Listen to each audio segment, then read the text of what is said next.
Hello everybody, it's Callie here with Predatory Plants, and today I want to talk to you about growing your carnivorous plants indoors.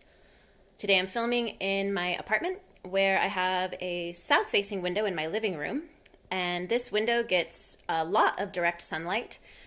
Usually the light hits these plants from about 10 a.m. until around 2 or 3 p.m. depending on the time of year.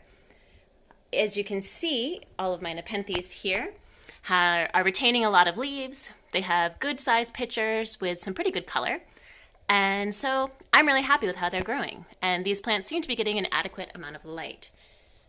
If you live in an apartment where you have a nice sunny window like this, then you should be able to have plenty of success growing a number of different carnivorous plants.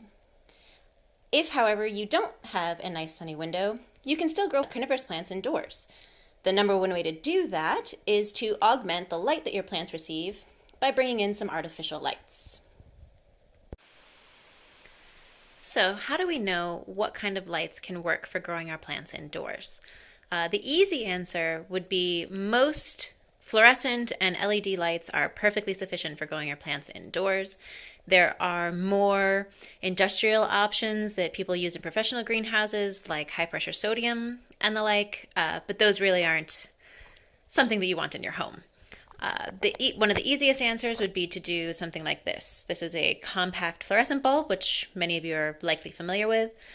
It gives off plenty of light that's perfectly useful for your plants. It has a fitting on the end that works with most home light fixtures, including whatever handy desk lamp you may have or table lamp.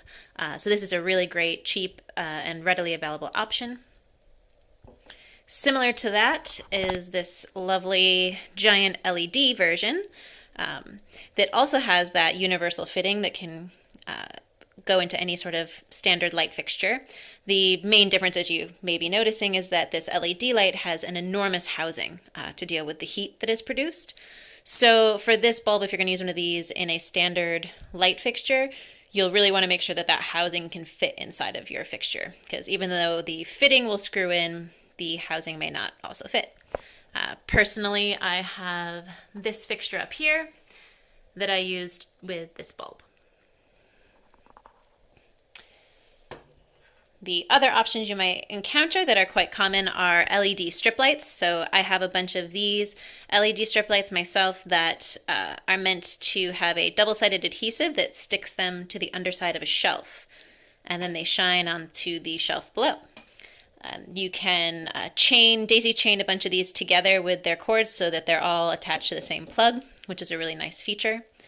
The other type of LED strip light that you're going to see are these really convenient clip-on LED strip lights. These are one of the fastest, easiest, cheapest options you can find because they just clip onto a shelf or table, and then each light has a bendable arm that allows for really easy adjustments. And you can get ones that have multiple arms, so 2, 3, some even have 5. So also a great option and also pretty cheap. If we come over here, I just want to show you guys that this is how I have my adhesive strip lights set up. I used a few cord management little sticky clips in here too to keep it a little less messy, though I haven't used them where they're needed entirely. You can also see that I actually have multiple lights on this top shelf. I have 3 strips up here. The more light strips I use, the more light my plants will get and the better they'll grow. And down here I have just 1 light because these are some more tropical plants, and then at each successive level I have most of these have 2 or 3 lights. Now that we know what type of light that can be used, sort of how you arrange your plants or how you set up the lights so that your plant is really getting the best light that it can get. One thing that may not be completely obvious at first is the fact that light here, an inch or so below the light source, versus light here, 4 inches or so below, is actually quite a bit different. This is a lot brighter than this. Every inch further away from the light that you go, you are greatly decreasing the intensity of the light that is reaching your plant leaves. And so you can kind of see this here. If you see I have this very large mature helianthera, it's got these very tall pitchers. It's a big plant, so it's also in a tall pot. That puts the top of the plant just about 2 inches or so below the light source. And if you look at the coloring of the pictures, they're nice bright grassy green. They have a lot of red tones, and those are all good indicators that it is getting a good amount of light. Now, could it take higher light? Absolutely, it's a helianthera. It could certainly get a lot more red color and be happy, but for the space that I'm working with, it is doing just fine. However, this new baby helianthera that I have here, this little guy I got, and originally I had put the pot down here where I have this little seedling Nepenthes growing, and it wasn't happy. It wasn't getting enough light. It was so far away from the source of the light. And you can see that actually in the picture color. So if you look at these little pictures, they are a very dark saturated green.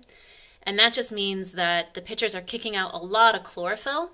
They're trying to capture as much light as possible because they are barely making it. So when I noticed it was getting dark green, I was like, oh shoot, it's not enough light. So I got this little stand to set it up on. And hopefully it'll do better. It did make a new little picture you can see that just opened up back there. That's actually a little bit shorter. So hopefully it's getting enough light. We'll see how it goes. If it continues to do this, I'll have to move it either to a different shelf or get an even taller stand for it. If you run into this and you happen to be using one of these nice clamp lights, you're actually in better luck, because instead of trying to raise the plant to the light, you can just bend and bring the light down to your plant. So you can readily adjust it. You can week to week say, oh, that's still not enough light, I'll put it down a little closer, and then I'll put it down a little closer. And you can really adjust the lights quite easily. The other nice thing with these multiple strip lights, as you can see, unlike with my helianthera, where I'm using stands and have to use the height of the plant itself, here I put each light on each plant to the height that they require. And so these are really a fantastic option if you're just looking for an easy go setup.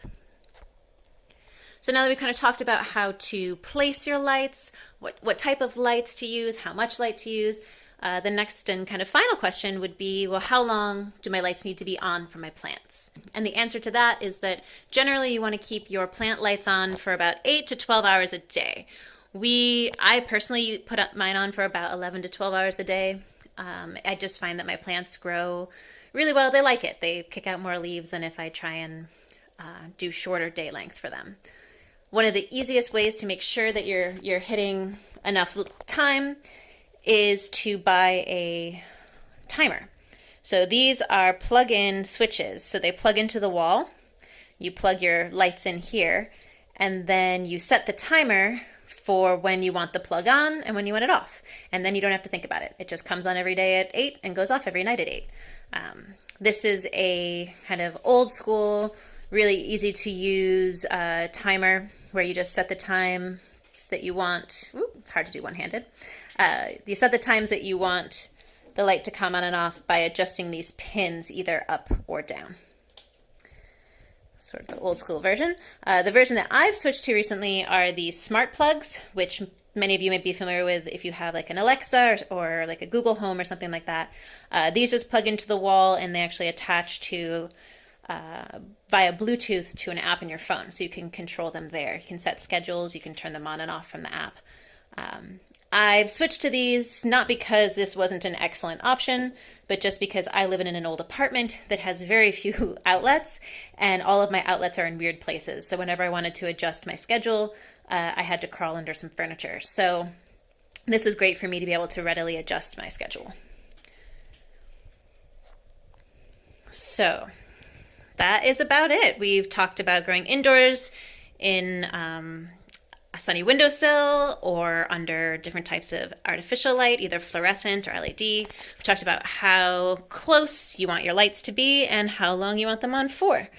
If there are any other questions or any things you guys would say to add, like information that you have from growing your plants yourselves, like feel free to share them in the comments below. We'd love to hear how your plants are growing, what kind of lights you like to use. And if you wanted to share some pictures with us over on our Instagram or Facebook, that would be great too. Hopefully this video was helpful and kind of took some of the stress and pressure off of getting started with growing with lights. And we'll be back and talk to you guys soon.